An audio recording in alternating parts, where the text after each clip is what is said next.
Hello, my name is Wendy Myers. Welcome to the Myers Detox Podcast. Today we have a really interesting show. It's all about dehydration, and we're busting some myths about salt, what you need to know about salt. We make some really good differentiations about why your sea salt of choice may not really be having all the benefits that you think it is. And we're also going to be talking about why you constantly go to the bathroom and wake up to go to pee at night. I know a lot of people have night waking because they have to go to the bathroom, and part of the reason is because you are not hydrated. We talk about why your alkaline water may not be very good for you, and why just drinking water alone may not be enough to hydrate you. We talk about a lot of different techniques to help improve hydration on the podcast today. We also talk about why you want to skip Himalayan salt and to meet your mineral needs, and why Himalayan salt can actually cause acidity in the body, and the type of salt that has the highest mineral content in the world, 25% minerals, where most sea salts and Himalayan salt only have 1% mineral content, and what that means for your health. How to monitor if you're getting enough minerals through some really interesting urine test strips, and the type of light that hydrates you to increase easy water or exclusion zone water. So really, really interesting show today. A lot of you guys listening to this show are looking for ways to improve heavy metal detoxification and just generally improve your health. And I talk a lot about on the show about how heavy metals dramatically impact your health and why they may be the missing puzzle in trying to meet your health goals and trying to feel better, and where you may not be having success in that because you're not adding detoxification to your health regime. Well, I've created a very simple quiz, takes 2 minutes to do, to help determine what your potential levels of heavy metals are in your body. Go to metalsquiz.com, take the 2-second quiz to learn your metal levels and some solutions about what to do about that to improve your health. Our guest today, Eileen Durfee, was a former nuclear power plant engineer, auditor, and inspector. But after working for many years in this job around nuclear power, she became very toxic and suffered from allergies, chemical sensitivities, and thyroid disease. During her journey to heal, detoxify, and achieve health, she invented really helpful solutions to take your detox to the next level.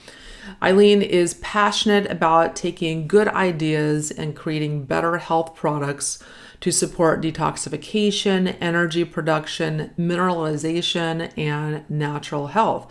She was granted 1 utility patent and has 7 patents pending, and is writing a self-help book to fix the $100 billion a year low back pain problem. You can learn more about her and her really unique detox inventions at creatrixsolutions.com. Eileen, thanks so much for coming on the show. Thank you for having me. Why don't you tell the audience a little bit about yourself and how you got into health and why you're so passionate about detoxification? I've been sick my whole life, and I was a nuclear power plant engineer, and I became sick from toxic exposure, and I needed to detoxify.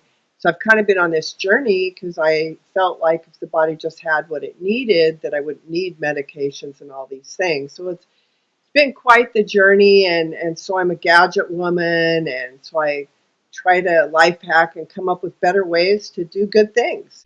Yeah, and so you have this amazing salt that I'm absolutely in love with. It's called Healthy Salt, and it's really, really special. And I wanted to do a whole podcast just focusing in on salts and, dispelling some myths that people have about salt and what type of salt they should eat. So that's what the whole show is going to be about today. But let's talk first about dehydration. So dehydration is a huge, huge problem. A lot of people today are dehydrated, and as a result, they pee too much, or their sleep is disrupted because they're waking up in the middle of the night to go pee. And there's a lot of different issues caused by not drinking enough water. So just how bad is dehydration? What are some of the other symptoms people will have if they are dehydrated? Yeah, well, dehydration is really bad.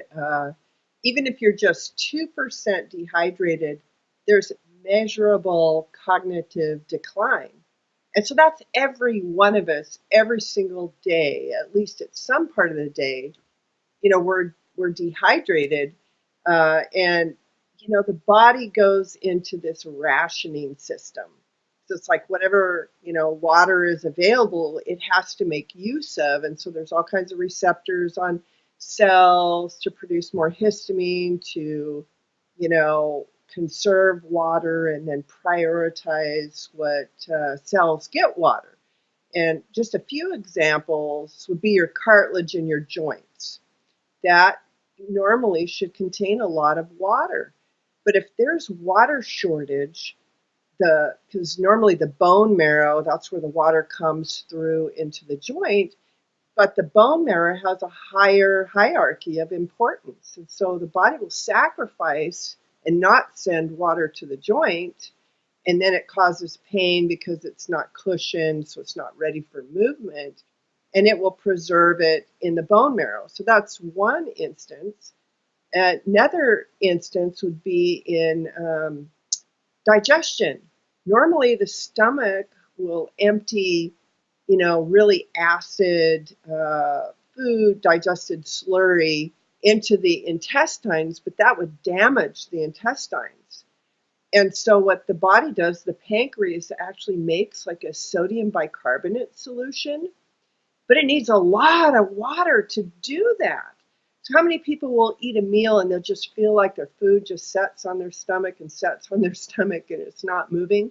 It's because the stomach will not release that into the intestines and damage it unless there's adequate amounts of that sodium bicarbonate solution, to go in there.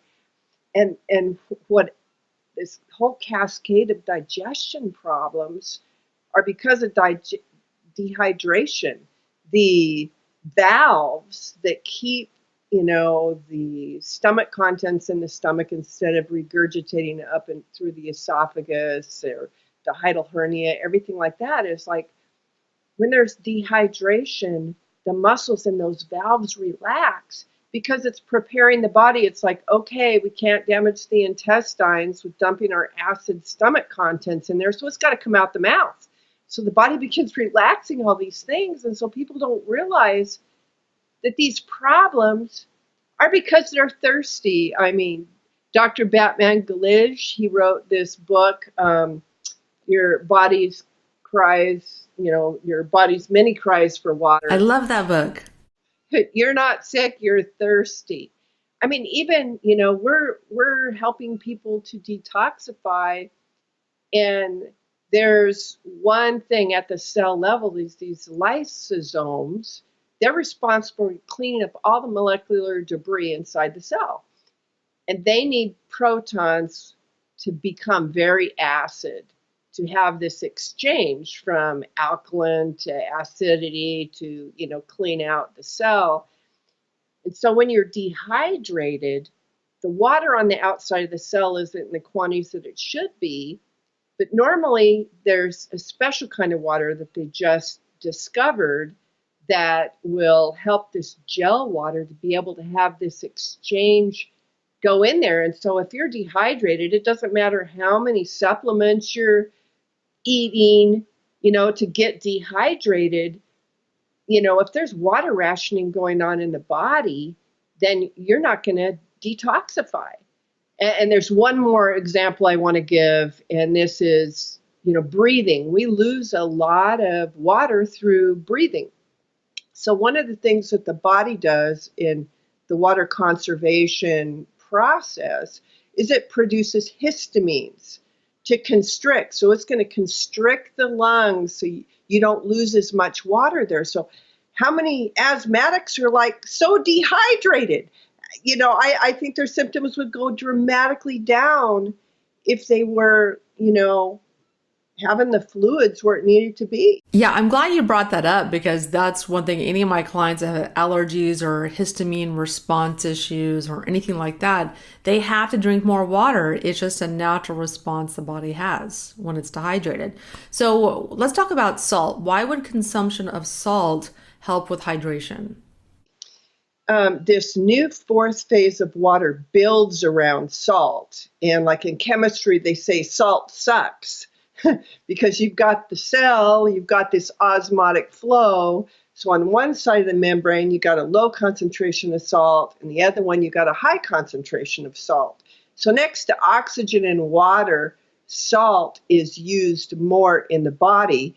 In the osmotic flow, it's like the hydroelectricity plant that the body can make energy from.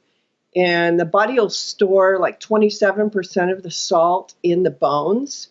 And again, salt retains water. It's actually a natural antihistamine. So the body will even mobilize salt stores out of bones to help retain water. Because we don't have a hump like a camel, right? To draw water. So our body uses that histamine, it uses salt because it's part of the electrical circuit. We couldn't do anything without salt in our bodies. Yes. And so why do you recommend a pinch a day or a pinch of salt in every glass of water? Well, there's now 4 states of water, and they call it bulk water, that we would drink. And the density of the waters are different. So bulk water that we're just like drinking 8 glasses a day actually flush through the cells. Like they drink a bunch of water, in 10 minutes it can flush through the cells and not hydrate the cells, but actually take a lot of mineral electrolytes with it. And so with doing salt, actually there's a new type of water that they created because it's not just solid. It's not like ice, it's not liquid, and it's not vapor. There's what they call EZ water. And it basically, our skin is like a solar panel. So it will negatively charge and store energy like a battery. And this salt, this type of water, the EZ water, forms around salt.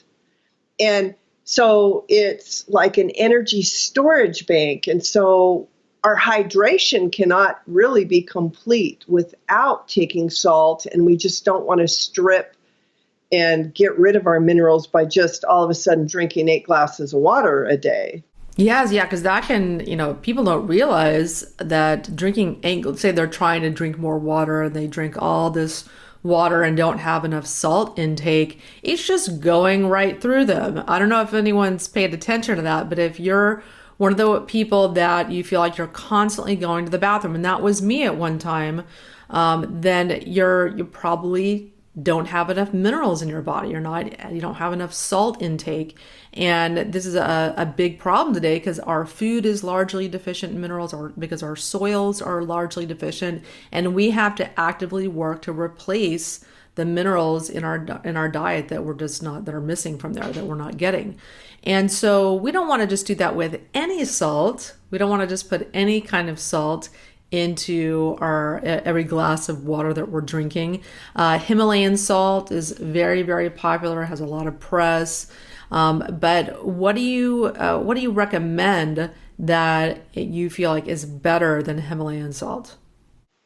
For the therapeutic, just little pinches of salt, using this really fine powder to give you a lot of alkalinity for that osmotic electrical exchange. I recommend healthy salt because it's 10.72 pH. And I re-looked at the lab report. It's not 30%, it's like 25% minerals. Yes.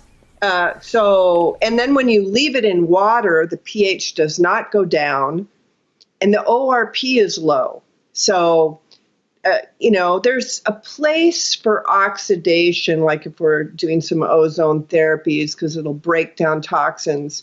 But when you want to keep the minerals in your body, you want to have a low ORP. It's like an antioxidant value. And so I really recommend for in your water, just the pinches of it, because it's actually the finest particle size of a salt that there is. And so it starts actually absorbing right in our mucosal membranes in our mouth. Great for gum health, but... Yeah, Sorry. I absolutely love the healthy salt. I've been taking it every morning in my water, or like right before I have my coffee, because I know coffee really takes your minerals. So I have the salt right before my coffee as a buffer zone. But I also have been doing some pinches, throughout the day in my water, and I absolutely love it. I definitely can tell the difference. I feel better. I'm not urinating as much. I mean, I put other things in my water, like I put some restructuring drops in the water, and that really helps to retain the water as well. But if I don't do that, if I don't do the healthy salt and or I don't do the structured water drops, the water just goes right through me. It's unbelievable. So I never ever drink water without some sort of treatment to aid retention of the water and so I stay hydrated. And so let's talk about the healthy salt, let's say in comparison to the Himalayan salt. Let's first talk about pH. What are the differences in the pH between these two salts? You mentioned ORP. Let's get to that next. But first, let's just talk about the pH. Yeah, well, the Himalayan salt comes from either the Pakistan area or the Himalayas itself. And so there's like miles and miles where this salt can be mined from. But on all the lab testing that I've looked online and everything like that, you're right at about a 6 pH. And then there was some testing that was done where they put the Himalayan salt in water, kind of like the book talks about making the Soleil. So you're not a crystal and you're not a liquid, and there's a saturation point, in water to be able to dissolve this, sodium chloride. And the longer the Himalayan salt stays in the Soleil, the higher the ORP value goes. So that's, detrimental. And with the healthy salt, you're 10.72 pH. It's like you talk about drinking a cup of coffee. It takes, 20 parts of alkalinity to reverse 1 part of acidic food. So, drinking coffee, or anything with caffeine in it is going to be dehydrating. So you're going to have to drink more water than that 2.5 quarts a day, to make up for that. But yes, immediately using a high pH. And that's how I fell in love with healthy salt, because I met a Korean acupuncturist and he was selling this salt and it was like astronomically expensive. And I was just so skeptical. And he had like all my favorite sea salts out there, the Redmond, the Himalayan, the Hawaiian, the French salt. I mean, he had like about 8 or 9 salts out there. And he used Kirkland purified water, which has an acid pH of like 5, stay away from that, right? So he filled up all the glasses, and then he had put a pinch of each of the salts in the glasses. And they still stayed acid. I'm like going, And he put a pinch of the healthy salt in there and the glass went blue. I'm going, okay, I gotta buy this. I'm going to try it. There's something to this. And so then that's when I started the journey of pulling a hair analysis, and then every day for a month, taking the dose of salt, which he recommended 1/16 of a teaspoon 3 times a day. So I did that for a month, and I stopped the salt. Boy, I didn't like the month without the salt because the salt made me feel so good. But anyway, I had to do it. So then I did another hair analysis. And so I'm cutting my hair only a 1/2 inch long because length equals time. So then I go a month without the salt. Then I cut my hair again. Then I get to start the salt again. I did that on and off about 4 or 5 times before I was totally convinced that this salt was something special, because all the heavy metals would dramatically go up in my hair, my energy production, my blood sugar ratio, everything would improve. And it was like changes that you just never see but it would be like the changes that you never see every other month when I'm on the salt, just consistent. So I was quite impressed. And so then I spent about $3,000 on lab testing because the Korean acupuncturist said, hey, the salt's, a 9 pH and it's this and it's that. And so when the lab test came back, usually people exaggerate, as far as this is better or whatever, but it was 10.72 pH. And when you compared like the magnesium content in healthy salt compared to Himalayan, it's like 1 part per million in Himalayan, but it's 6,800 parts per million magnesium in healthy salt.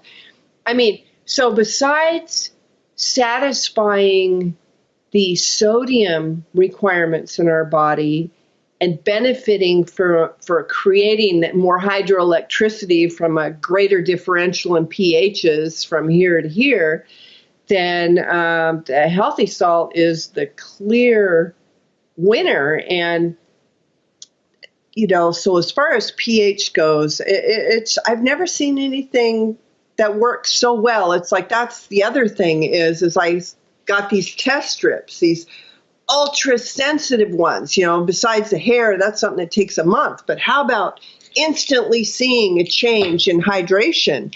Like these ones, if you got a high specific gravity, you're going to be dehydrated and you'll probably have higher amounts of protein and, things in your urine. So you'll see all these markers that are not good. So I take a baseline with this one. Then I start dosing on the healthy salt through the day. Then I start checking to see how acid am I really? What did that cup of coffee do to me? How much do I really need to get back up where is good? And then I can do those. And then when these start consistently showing that, hey, I'm having the right amount of salt and alkalinity. So then I go back to these and I check what happened to my specific gravity. And oh my gosh, in like 3 days of consistently doing the water with the salt, then all the urinalysis strips that show dehydration go away. So with hair analysis, with the pH test strips, you can really bring your body to where it needs to be to have maximum function. So you mentioned ORP earlier. So what exactly is ORP in layman's terms, if you will? And can you explain why you don't recommend Himalayan salt due to its high ORP value? Sure. ORP is oxidative reduction potential. I guess if you're familiar with ozone, it's got 3 molecules of oxygen and the third one breaks off and it oxidizes, it breaks down a substance, kind of like the EPA will inject ozonated water into contaminated groundwater to clean it up. It purifies it. Los Angeles ozonates their drinking water. And so when you put Himalayan salt in water and leave it there, like creating a Soleil, the longer it stays in the water, the lower the pH goes. It goes from 6 down to 5. But the ORP value keeps on going up for like 48 hours. So it's like the longer it stays in there. So that is going to be breaking down the minerals that are in the salt that you're trying to get in your body. And then with that lower pH, I don't think that that's good. And if you have a low ORP, that's antioxidants. And so with the healthy salt, you've got a low ORP. And so in a salt, you wouldn't want a high ORP. Now there's a place for like ozone therapy, which that is high ORP, and you would do it in different protocols. And so with the salt, I don't recommend using a high ORP salt with a low pH. And explain how the healthy salt has the low ORP. Well, when you dissolve it in water and you measure it, it does not climb. It is low and it stays low. And so, that's just antioxidants. So you're getting a lot of things all wrapped up into one with the healthy salt. You're getting minerals, you're getting the salt, you're getting the high pH, you're getting it as an antioxidant, you know.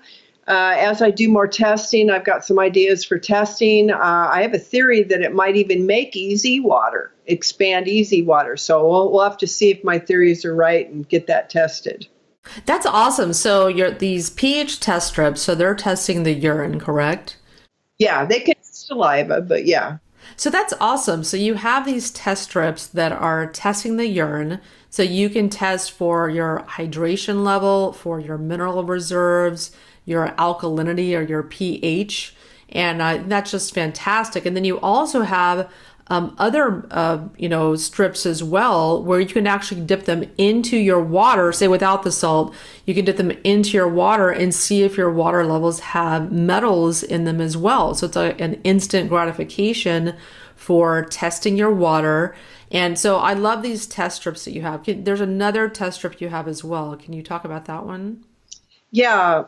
The water that we drink is so important. They've even figured out that people drinking certain types of water will live like a lot longer than others. So water is like our most important nutrient that we can put into our body. A lot of people are drinking tap water, they're drinking acid bottled water and everything else, but that doesn't mean that it isn't free of contaminants. And so part of the whole detoxification thing, our first line of defense is let's don't put it in our body to have to get rid of later. So we have the water test strips, and they're a 14 panel. All the other ones online are like a 10 panel. And so it gives us, information. So, hey, do we need to do some filtration? Do we need to switch what type of water we're drinking? Because that's just an important thing that you can do for yourself. Yeah, and so let's talk about alkaline bottled water. So for raising pH. So if you're drinking smart water, it's not working because that is not high pH water. So what are your thoughts on that? There's so much marketing around alkaline water, but there's a lot of problems with the various waters that claim to be, alkaline. Well, what's making them alkaline? Our body has a system of preferred minerals versus other elements that can increase alkalinity. Yes, your body will derive some benefits from alkaline water, kind of like your body will be forced into giving you energy if you drink coffee, but is that natural energy? Is that good alkalinity? And that's kind of what people have kind of gone off in left field here, is they're all wanting alkalinity, and they're coming up with all these ways, even machines that put electricity on plates that release elements of titanium or platinum or have extra calcium in there to have this alkalinity. But why not give your body something that it needs to produce cellular energy in our body to create this amazing water, this phase of water that we're going to talk about that's going to help hydration instead of these bottled waters? You can make your own alkaline water and supply your salt needs. Yeah, and so you were just talking about Kangen water, where there's water that's sent over platinum and titanium plates, and those metals get into the water. And so while it's technically alkaline, you can become very metal poisoned over time drinking that type of water. It's really bad. Yep, that's right. And people are not aware of that. Yeah, I know. It's just so terrible that, it sounds great. Oh, Japanese, amazing, high-end water system. It's very, very expensive, and people just end up poisoning themselves. So let's talk a little bit about, like what you mentioned before, the recent discovery in water properties and by Dr. Jared Pollack. And let's explain how taking a near-infrared incandescent bulb sauna can help to hydrate the body.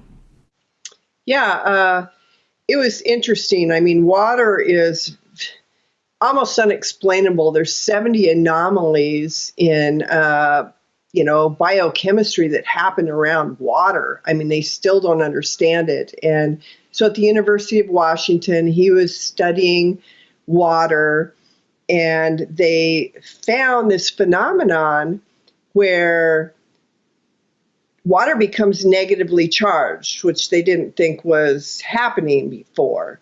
And they went home one day, and I guess the microscope light was accidentally turned off. And so when they came back in, it's like this exclusion zone with all this negatively charged water was like so much smaller. And they turned on the light, and all of a sudden it grew massively.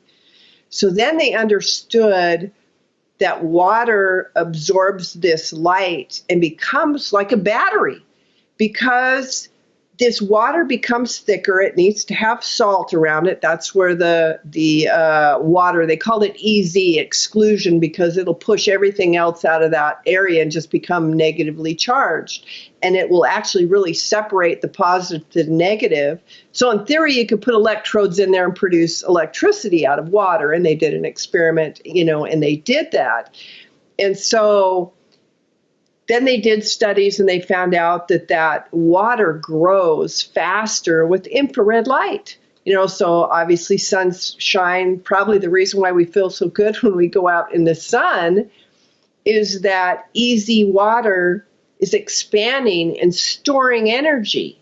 See, we thought that, our mitochondria and eating food and all this other stuff was responsible for energy production in the body. But now there's a new aspect. Our skin is like solar panels.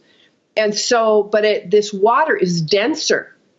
That's the neat thing. It almost turns into like a gel. And so it actually is more hydrating to the body. So we really want EZ water as much as we can. And so when we're in the sauna, obviously one of the reasons why we feel so good is we are creating EZ water, and when we're taking the salt, like the healthy salt, we're maintaining it.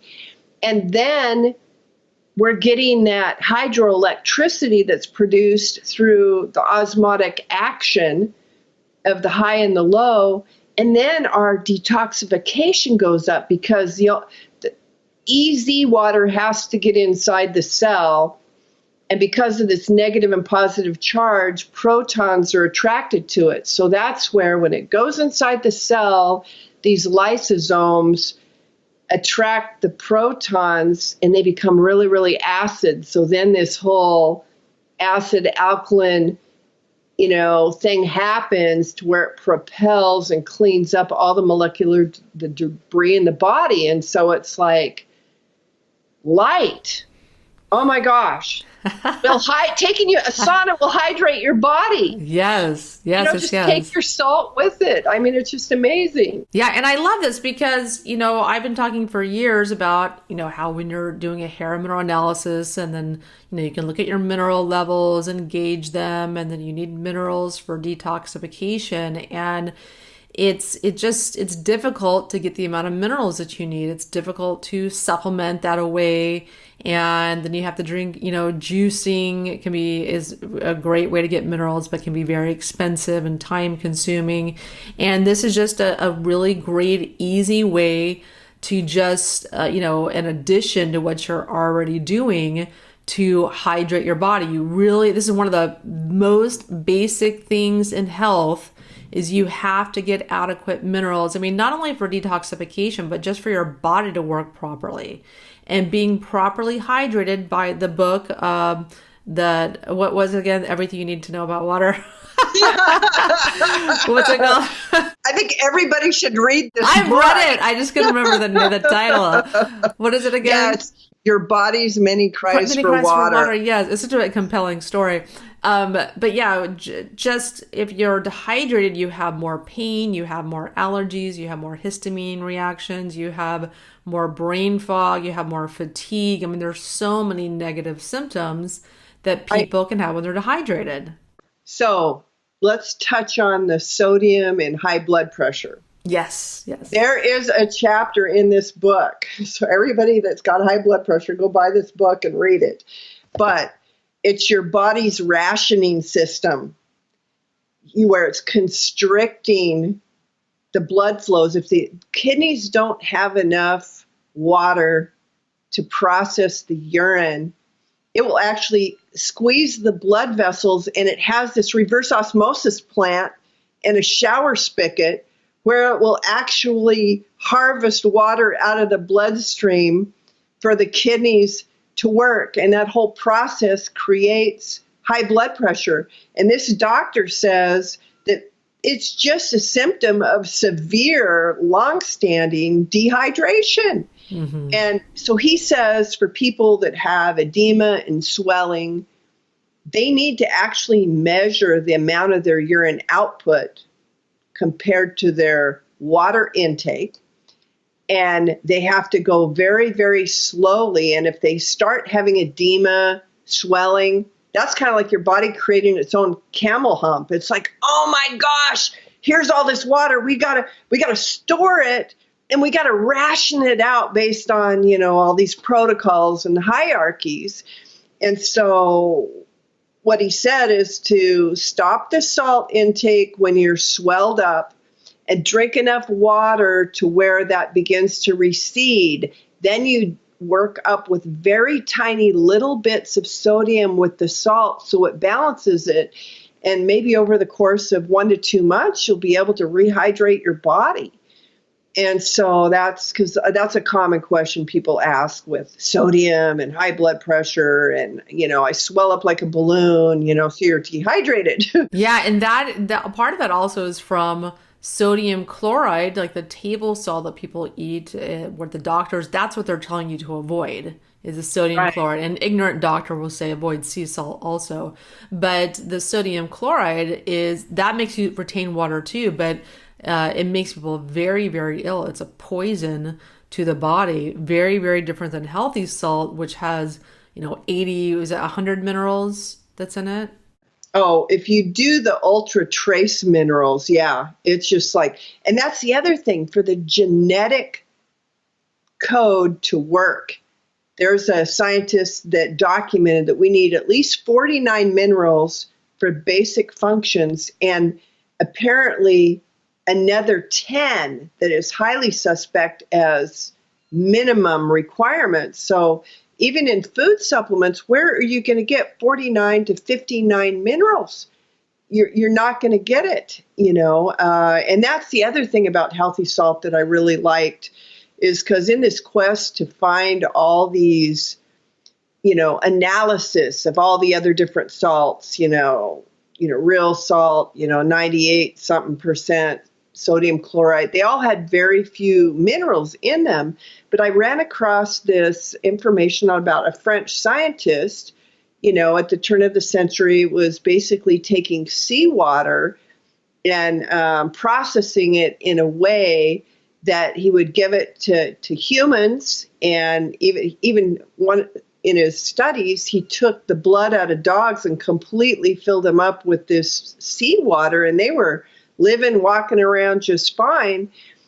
And so when we looked at the analysis of what was in that, marine plasma, which is very expensive, it comes like in little ampules that you drink. When he was doing it, he was injecting it into people and curing just about every disease known to man. He was killed in World War I, and over 1 million people went to his funeral. Well, they're still making this, but the ratio of the minuscule amount of minerals is what's so important. And what was so interesting when we started comparing the lab tests of the healthy salt to that marine plasma, it was so similar. Just, we don't have the plankton, that's the other component in theirs that's very healthy for us. But, so when you compare all these other salts, whether super high or low and all this kind of stuff, they just don't have that broad spectrum trace elements that our DNA, our body just loves. It just is crazy when people, if they would do a hair analysis with you and get it before and then add this and just see the changes, it's just incredible. Yeah, and that's what's so great about these minerals is that it's very, very fine. It's unlike any salt I've ever seen. I've never seen salt that's this really fine particulate. You need a tiny little amount. Yeah. It's just like a powder. It's like if I blow it, it just goes in the wind. And you only need a tiny little pinch of it, a tiny, tiny little amount. So even like a little jar, it goes a really, really long way. And it also, it kind of tastes a little bit like sulfur. It has like a little sulfuric taste. Can you explain that a little bit? Well, this salt, the Korean acupuncturist, he wouldn't tell me how they made it other than it's a mined salt. And then they debrine it in the shade, then they rake it and they spray it and wash it, but then they add herbs and natural ingredients that actually has been in his family for thousands of years. So it's not the 9 times roasted bamboo salt where they pack it with clay and all that kind of stuff. It's not like the Japanese high energetic salt, but they have a different process. And then once 3.5 years has gone by, then they put it in a special pot and they burn it under high flame for days. So there's some ash content in there from those natural secret ingredients that were in there that actually are kind of like some salts. Because like if you cremate a body, there's just a lot of salt left, in the ash and minerals. And so this salt is not only the trace elements and the sodium chloride, but it's this ash that I think is probably the secret healing ingredient in the salt. But there's a lot of people that will talk about how they crave it. Some people say it smells so strong that they can't hardly stand it. Yeah. But it's just like, so, I mean, you can take a pinch of it. I mean, it's not really good for salt in your food because you have to use so much of it, but like if you have a lamb roast or something, and you take it and you just put it on there, it's like the powder, it just disappears. Yeah. It just absorbs in there so well. But yeah. So you can use it to flavor your food if you want, but I just put it in every glass of water that I drink. That's kind of my little mainstay that I do. So you have this multifaceted approach to hydration that you do every day. And I've been employing these same things as well. So it includes, the water, adding the salt to the water, near infrared light, and the urine strip testing. So can you explain, how you implement, this protocol into your daily routine? Right. Well, in my sauna, now that I've learned more about this water, this is another good book that explains this new breakthrough discovery. What's the title of the book? It's called The Fourth Phase of Water. Oh, yeah, Dr. Pollack. Mm-hmm. Yeah. Beyond solid, liquid, and vapor. And so now I'm using 3 of the TheraBulbs in my sauna. Then I'm using 1 Philips bulbs because Philips emits 550 to 3,400 nanometers of light. So they found out that all light, even the light from a microscope, will expand easy water. But the frequency that expands easy water the fastest, and it doesn't take very much of it, is 3,000 nanometers.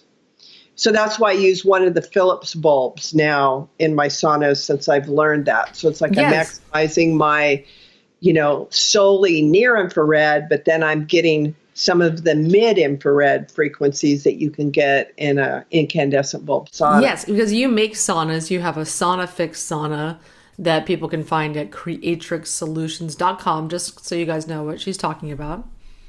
Yes, and so I basically, every morning, I do a coffee enema. This is how I transform into Superwoman. You can use regular crystal stones, or I have a biodisc that I put in my water dispenser. I have like spring water that's room temperature, and then I put this in there so it actually changes the surface tension of the water, makes it more structurized. And then I do a coffee enema, but I have a Sauna Fix hanging on my ceiling, and I have a Kalima board. So I'm getting, before I even get in my sauna, I'm getting my light. I already have, had my glass of water with my healthy salt. And then after that, because I'm using the hot yoga tent, so it's a little bit bigger. I just start the preheat on that in there, and then I, drink more water and take a little more salt, and then I go in there, and then I start doing movement. And that's the other thing that's so awesome about hydrating your joints. I want to talk about back pain just a little bit, like the disc between your, right on top of your L5 lumbar bone. That disc is full of water. And 75% of the water in that disc supports the trunk of your upper body. But guess what doesn't get allocated water when you're dehydrated? Yeah. Your disc. So you're going to have back pain. So when you drink a lot of water, how do you get the forces to get the water back in the disc? So that's what I'm doing in my hot yoga tent, because doing the neck flexion, actually creates suction and draws water hydration back into your discs.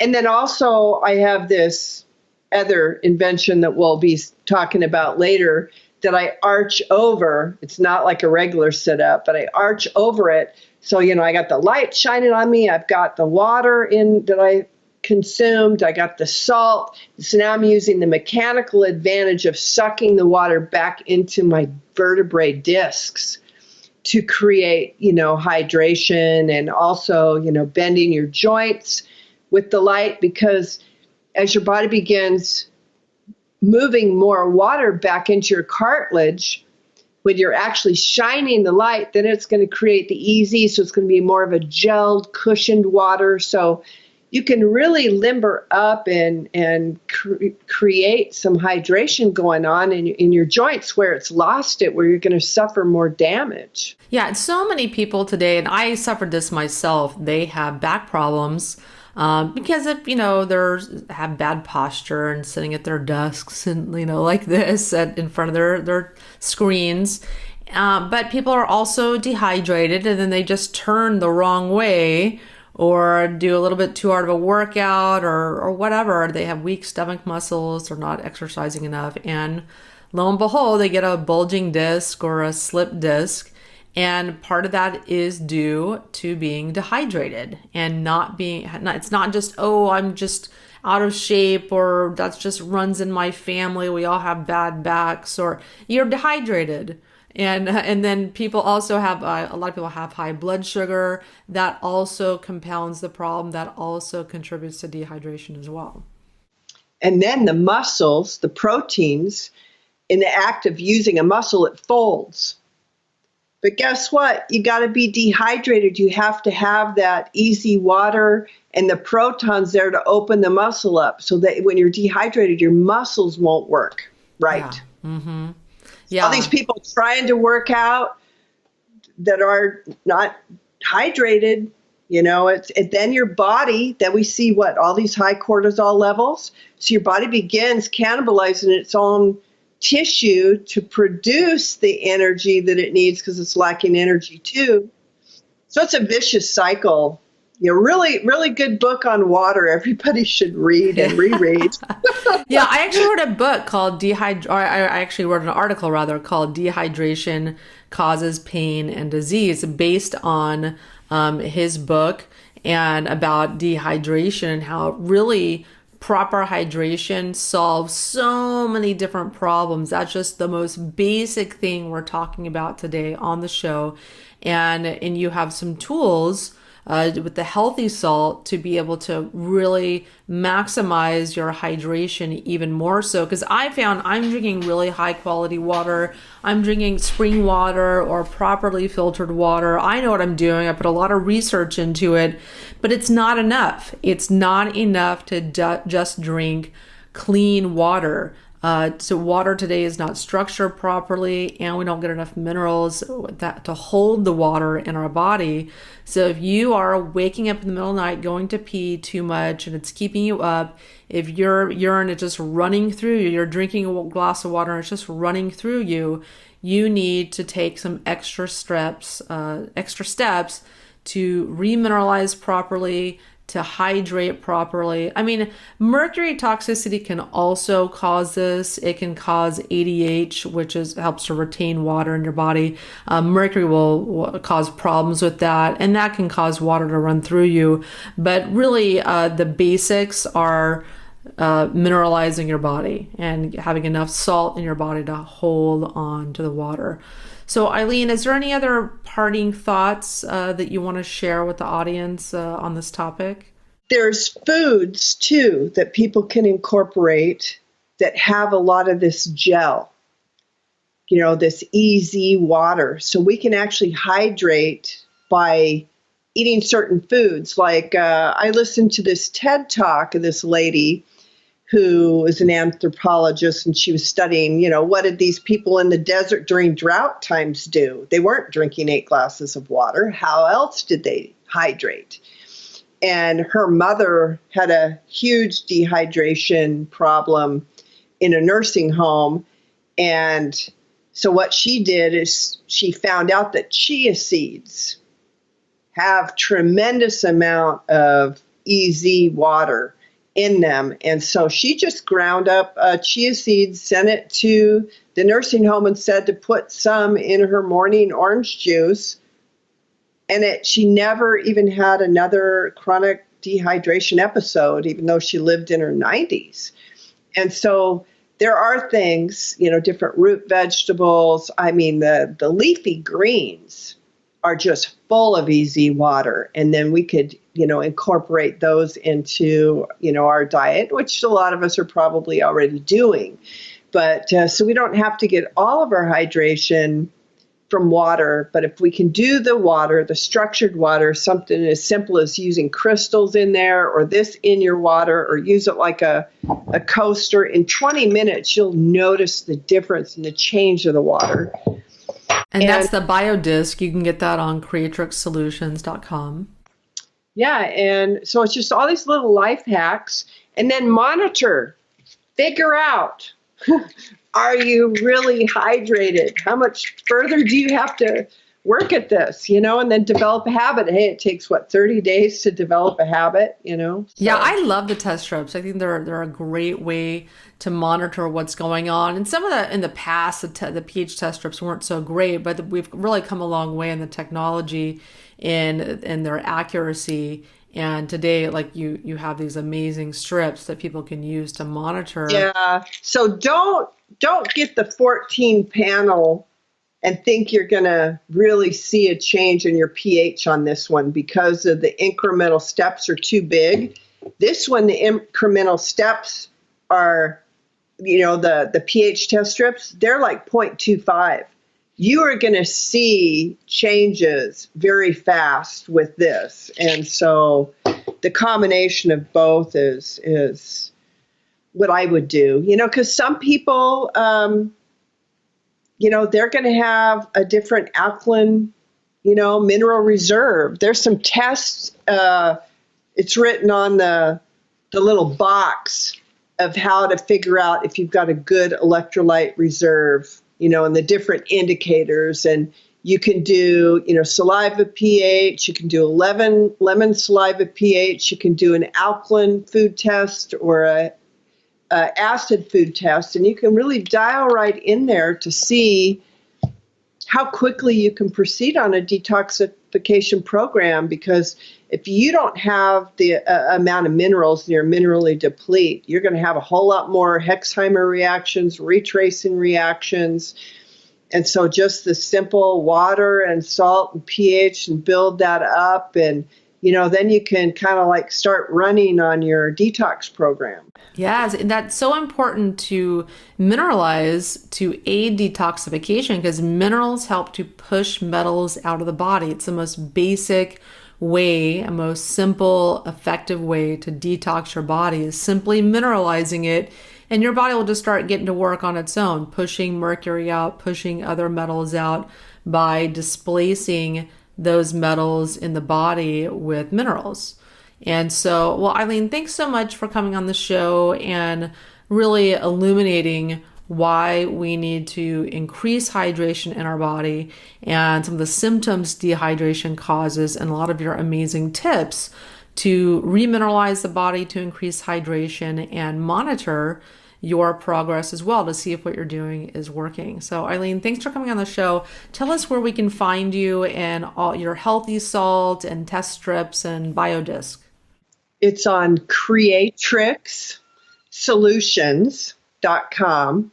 It's kind of like where innovative health products come to life, everything about stopping toxins from getting in your body in the first place by cleaning your air and your water, and then mineralizing your body, and then sweating it all out with, I think, one of the best saunas on the market. So I love your sauna. I've recommended, I have a few different saunas out there, but it's strange how I had never really met you before or talked with you about your saunas. And I love you have the near infrared bulb saunas.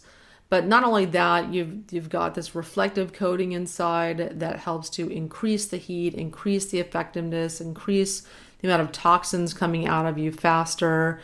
And you use the sauna glasses that protect your eyes with every sauna purchase. And it's just, you've really just taken things to the next level. And I love how you've just like picked apart every little aspect of detoxification and just taken it to the next level. So we did a podcast before called Infrared Sauna Tips You've Never Heard Of, if you guys want to learn more about that with Eileen Durfee. So Eileen, thanks for coming on the show. And everyone, thanks for listening every week to the Myers Detox Podcast, where we explore all different types of topics related to detoxification protocols, mineral supplementation, biohacking techniques to take your health to the next level. Thanks for tuning in, and I'll talk to you next week.